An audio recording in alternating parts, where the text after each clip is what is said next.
Hey, alright, I want to do a quick video just to show you guys because it's a really great educational trade to do a post-mortem. Now, the trade's not even over, so it's not really a post-mortem per se, but still an active trade. I had some great ICX trades earlier, but we don't have to go back that far. Just in the last day, right? 2 days. This was the initial trade. I was risking 2.5%. You can see the entry right down here, right? We were riding the EMAs. Perfect time to enter. A lot of support for my Ichima supports. My Ichima model is pretty much my main primary indicator that I use to decide when to enter into a trade. I had some tremendous support. We had the bullish crossover. I just got stopped out at another 9.5% profit on half my position, but we'll get to that. My wave 3 play was going very well. We ran up.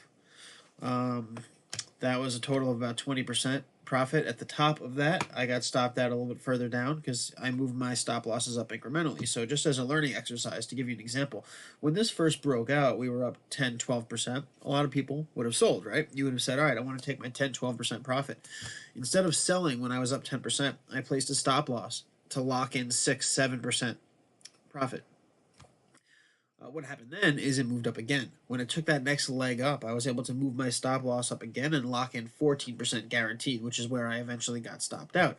However, if I had sold at 10% profit, I would have missed out on that 4% profit. So yes, I didn't get the 20% profit because I didn't sell all the way at the top because I don't sell, right? I use my trailing stop losses. If I sold at the top of wave 3, I would have made 20%. So you could say, oh, well, if you would just sold at the top, but you never know when it's the top, right? Even if your analysis is on point, mine has been great so far, but you never know for sure. So I moved up my stop losses incrementally, used my trailing stop, got 14%. So I got stopped out on the way down, and then I did a video explaining how I was selling short, essentially, right? I was short selling my own position by getting stopped out and entering in at a lower price. I was able to buy back. Oh, no, I didn't actually get stopped out. Okay. I was able to buy back at a lower price. So if I had 100 coins, right, and they sold at $1 and I had $100, and then it went down to 90 cents and I bought my 100 coins again. Now I have $10 left over and I still have 100 coins.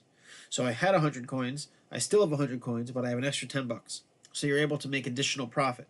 So I squeezed out another 4%, 4.5% profit by doing that move. That's why I said it's a little bit of a more advanced strategy because you have to be on top of your game. You have to be able to have a very, very, very accurate analysis, which I did.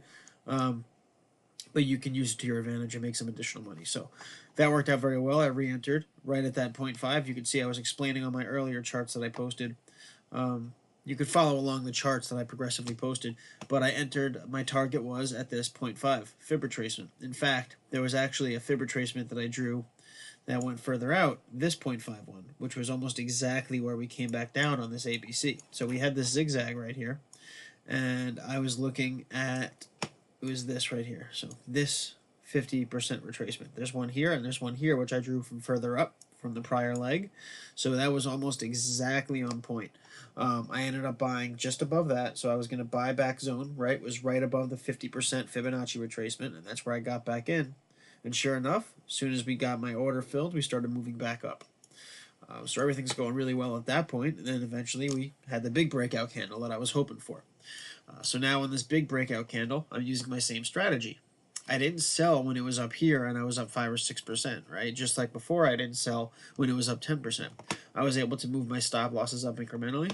Now I have a split, so I have 60% of my position. Say I had 100 tokens, so 60 of those tokens are sitting at a stop loss where I have 9.5% profit guaranteed. My charts never show my exact stop loss. It's really slightly lower than this. But I have 9.5% guaranteed. I'm probably going to get stopped out on that here. Now, it is possible it can run up and break this support and resistance again, in which case I wasn't fast enough. I'll execute an order change and move up and lock 12% profit in. So we'll see. If we get a quick little boost here, I might be able to do that. The rest of my position is further down. I have 6% profit locked in. So I noted on here where it shows this is 20% from phase 1 from the start of my total trade yesterday. So the beginning of wave 3 up until here, where I have this stop loss, is a total of 20% profit. It says 9% profit because that's since my new entry down here. So if you're looking at my chart, that's why I have two different numbers there if you're curious. Then the rest of my position again locks in 6% profit, and the similar thing could happen. I just got stopped out here at 9.5% profit on half my position. So as long as we stay above, which I suspect we will, I don't think we're going to retrace all the way back to this stop loss. We should be able to hold here.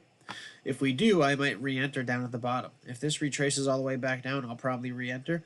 But we'll see from here if we catch ourselves and make the next move up back to the 34, 36 resistance.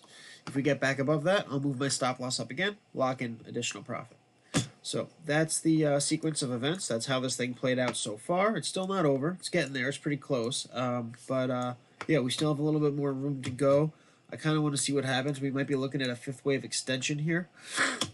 Just in my experience, based on what I'm seeing here, to have this bullish of a breakout, which is not a pump and dump, because it already would have come back down if it was. It's not a pump group or something. They might have just released some news. I'm not sure. I have to check. So I'll find out. But this might actually have an extended fifth. We could go as high as 36.50, 37 potentially on this wave 5 if it's a little bit of an extension. And then beyond that, after we retrace, this total move, this whole sequence that I've been trading is all part of this one 70% target, the 1618 extension of the wave 1. So my potential wave 3 target for the primary wave 3 is 70%. That's what I've been trading this whole time. We're only in one of the subwave sections.